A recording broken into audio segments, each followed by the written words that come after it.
Marc Marquez, he walked into COTA owning this place. 7 wins, all of them on the Honda. 7 times between 2013 and 2021. This track, it bent to his will like it was built specifically for him. And this weekend, he crashed at 190 kilometers an hour in the practice session 1. Then he crashed again in the sprint, took someone with him. Then he had to serve a long lap penalty in his own race at his very own track. Meanwhile, somewhere in the middle of this beautiful chaos, a man from Bologna just quietly broke a record that stood for 11 years. 5 wins in a row, every single lap led. Welcome to Austin, Texas, and welcome to the Marco Bezzecchi Show. If you're new here, this is the art of motor racing. We cover MotoGP the way it deserves to be covered. Not just the results, the story, the drama, and the moments that make you grab your phone and text someone who doesn't even watch racing.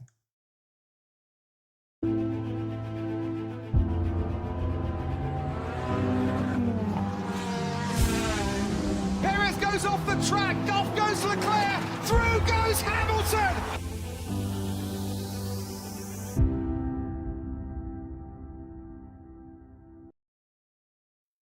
So far, we're 3 rounds in, and we had 3 Marco Bezzecchi wins. And before we even get into Austin, let's go back to Thailand and Brazil. He has not finished second.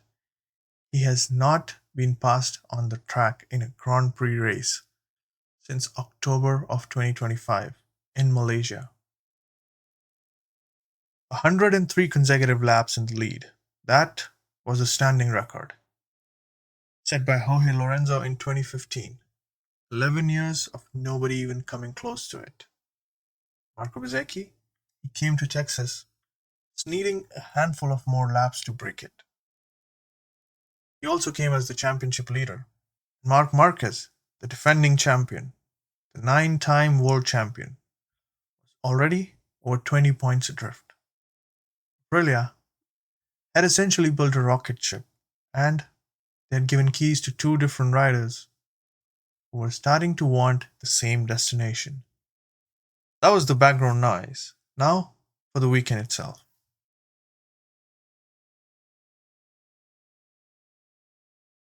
Friday practice at COTA, and the first thing that happens is a red flag. Marc Marquez, 7-time COTA winner, the man this track was seemingly built for. He loses it at turn 10 at 190 kilometers an hour. The rear flicks over the crest. The front, it folds. He goes skidding face down, through the gravel and into the barrier. He walked away.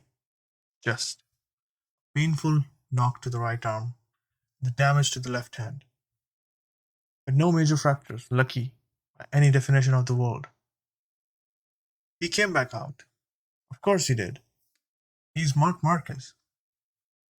And by the end of the afternoon session, he was fastest. 0.053 seconds ahead of Ayagura.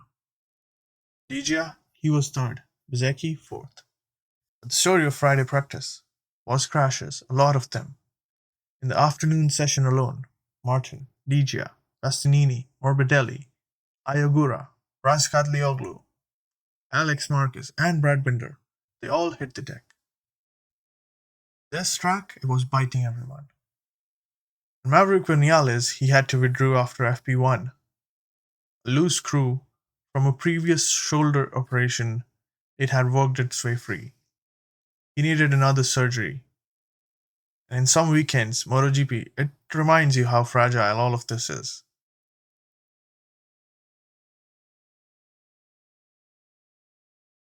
Saturday qualifying, and it became a steward's banquet. Fabio Di Giannantonio, he went fastest, back-to-back poles, for the very first time in his MotoGP career. New lap record at COTA. VR46 Ducati rider, He was doing everything this weekend that deserved more attention than they got. But the session, it was overshadowed by what happened on the back straight. Marc Marquez, he was on a flying lap. He caught Bezzecchi and Luca Marini riding very slow at the racing line. At turn 12, he gestured. He was visibly frustrated. And the stewards, they agreed. Marco Bezzecchi and Luca Marini, they were handed 2 place grid penalty for Sunday. For Bezzecchi, chasing a 5th consecutive win, that meant starting 4th instead of 2nd, a front row start gone. Qualifying ended. Diggia on pole, Bezzecchi 2nd, Pedro Acosta he was 3rd, Pecco Bagnaia 4th, Marc 6th. But Bezzecchi's grid penalty, it dropped him off the front row for Sunday. The grid, it was stacked. The penalties, it had shuffled it. Saturday, it was only getting started.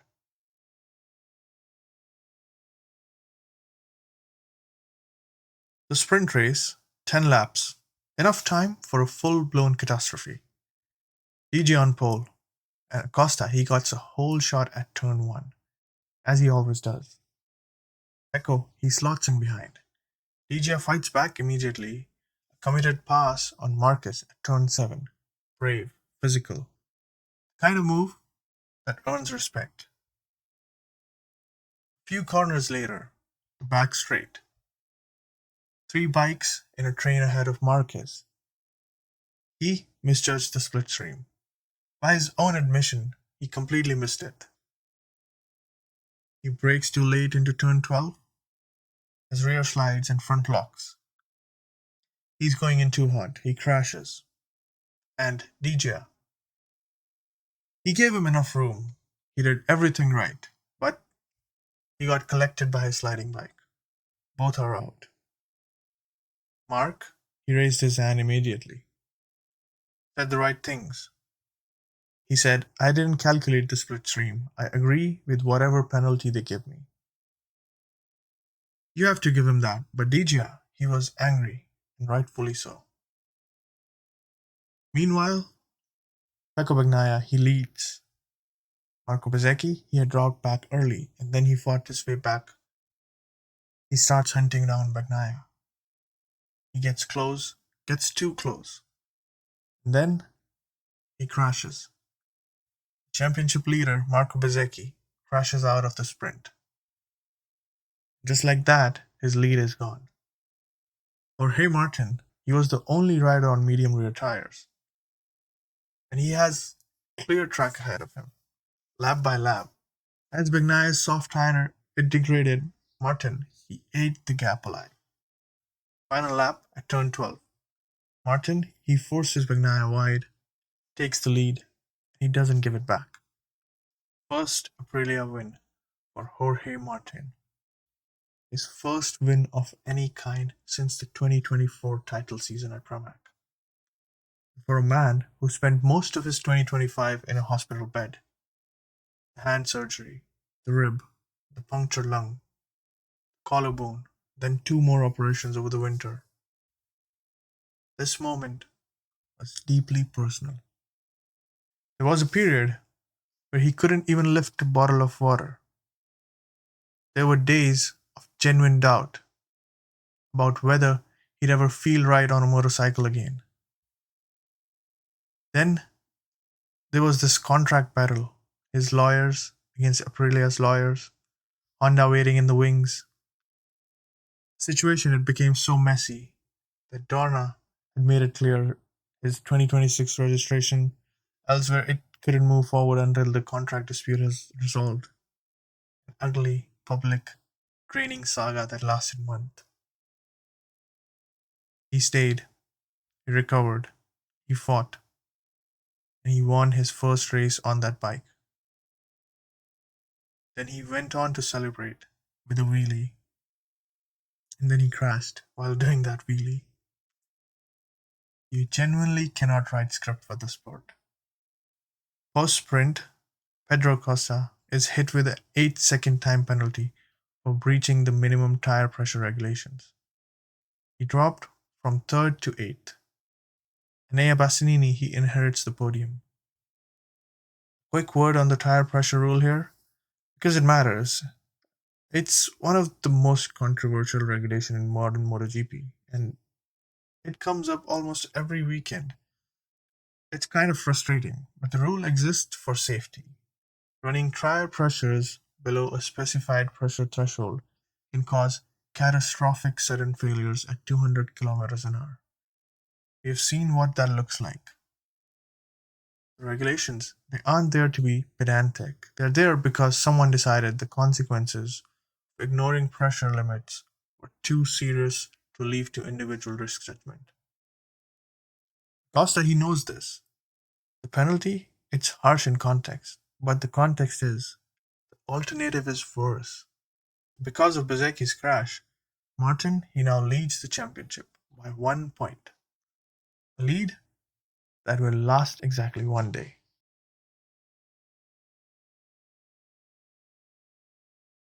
Sunday, 20 laps. One man with something to prove. Bezzecchi, he starts fourth because of the qualifying penalty. He gets a rocket launch off the line. Costa from the front row got the whole shot. KTM does what it always does at turn 1. But by the end of lap 1, Bezzecchi is through him. Turn 11. Contact on the corner exit. His rear aero gets clipped. Acosta, he nearly crashes. Bezzecchi, he never looked back.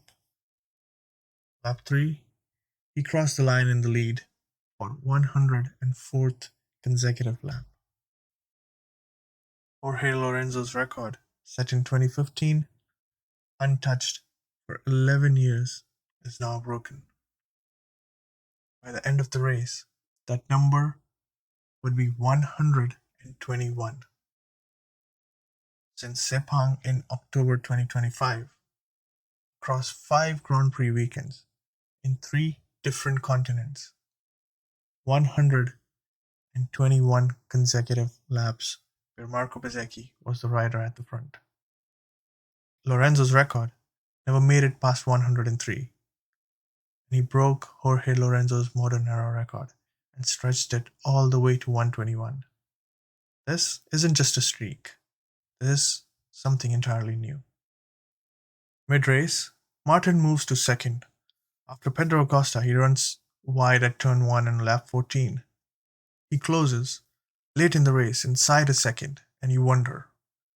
Bezzecchi, he responded. Final lap, 2 seconds clear. Championship lead is back. Now Marc Marquez, he takes his long lap penalty early, drops to 11th, fights back. Joan Mir, he crashes on lap 6. Fernandez runs wide. Marquez, he crawls back to front. He ends up 5th, not 8th win at the COTA, not even a podium, but 5th. After 190 kilometers an hour practice crash, sprint crash, and a long lap penalty. After the race, he was blunt. I'm the one who's missing, not the bike. Shoulder injury from Indonesia last October, it hasn't fully healed yet. He's riding in an unnatural position, compensating for the weakness on his right side. He can still go fast, he just can't make the difference. 9-time world champion, saying that out loud in front of cameras. But here's the heartbreak story of the race. Ayogura. Trackhouse Aprilia rider was on a charge. He passed Alex Marquez on lap 9. Flew past Pecco on lap 11 with a sensational move.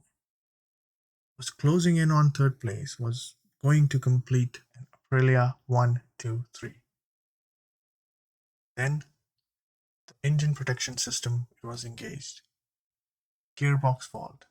He slowed down and he slowly limped over to the pit box, empty-handed. His words afterwards, I'm just so sorry for the Trackhouse team. Everybody worked very hard and deserved this. Rivola, he said it. It makes his blood run cold. Sometimes you do everything right. The machine just says no. 4th, it went to Diggia. 5th, Marquez. 6th, Bastianini. Bagnaia, who had led the sprint and been competitive all weekend, he faded to 10th. Sunday to forget for Factory Ducati team. And in 15th place, first MotoGP points for Toprak Razgatlioglu. The World SPK champion, he spent most of his race stuck behind Quartararo. He watched where he was losing, and he managed his tires better. And with 3 laps to go, using the tire management skill he built over the years in Superbike, he found a way past, leading Yamaha, first championship points. But he got off the bike and said, 25 seconds behind the winner. Yamaha needs significant improvements. He doesn't know when the improvement is coming. So, what does Austin tell us? Aprilia is in a different postcode to everyone else right now. 3 races, 3 Bezzecchi wins. Back to back to back. Sunday 1-2s. And in the Constructor Championship, Aprilia has 101 points to Ducati's 69. Massimo Rivola, Aprilia CEO, was asked after the race about the RSGP's superiority. His response, it was measured but honest. He said he still doesn't think they've seen the real Marc Marquez. He will come. Ducati, it will come. Good to celebrate today, but not too much for tomorrow. That is a man who knows 19 rounds remain. Good to see that kind of clarity from the winning side. Pecco Bagnaia, he said Aprilia, it's quite far ahead. That's a factory Ducati rider stating what he's seeing. Not a diplomatic comment. Marquez, 5th, 36 points behind Bezzecchi. He said it himself, I'm the one missing, not the bike. Shoulder injury last year from Indonesia, it's still limiting him. He can't muscle the bike through the demanding first sector the way he needs to. He's riding in a position that isn't natural. And Ducati's own team manager, Tardozzi, he admitted after Brazil, we can't always rely on Marc's talent to make or what our shortcomings are. When a team manager says that about their own defending champion, pay attention. Yamaha, Toprak scored 1 point. Quartararo, he was 17th. All 4 Yamahas finished in the last 5 positions. The updated engine, the one that might give them real top speed, it's coming in Jerez.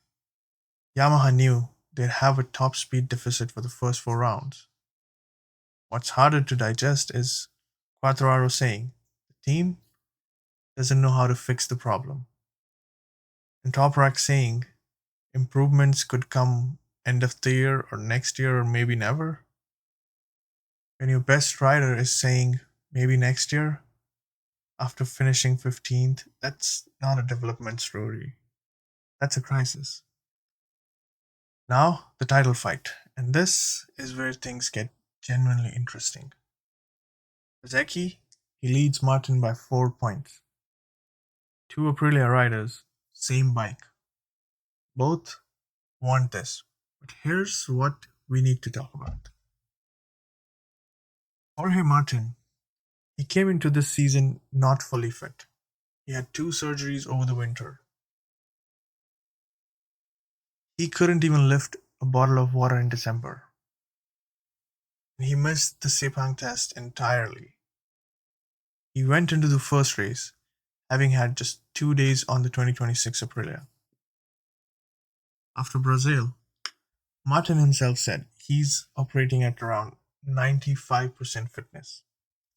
He still needs at least another month to return full fitness. He's still learning what the bike needs.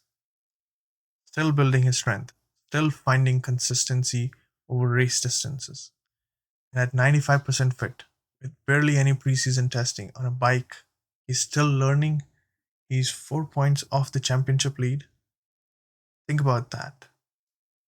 If Jorge Martin at 60-70% fitness can do this, can sprint into championship contention, can execute a race winning medium tire gamble at COTA,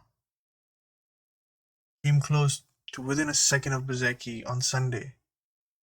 What does a fully fit, fully dialed in Jorge Martin can look like? We don't know yet. Neither does he. And there's one more thing worth saying, because the timing is almost too on the nose. Last time Jorge Martin won the World Championship, he was riding for Pramac Ducati. Then he made a move. He switched manufacturer. The next season's chaos, injuries, legal battle was a nightmare. This time, he's apparently heading to Yamaha for 2027. Already signed according to some reports. Before the season even started.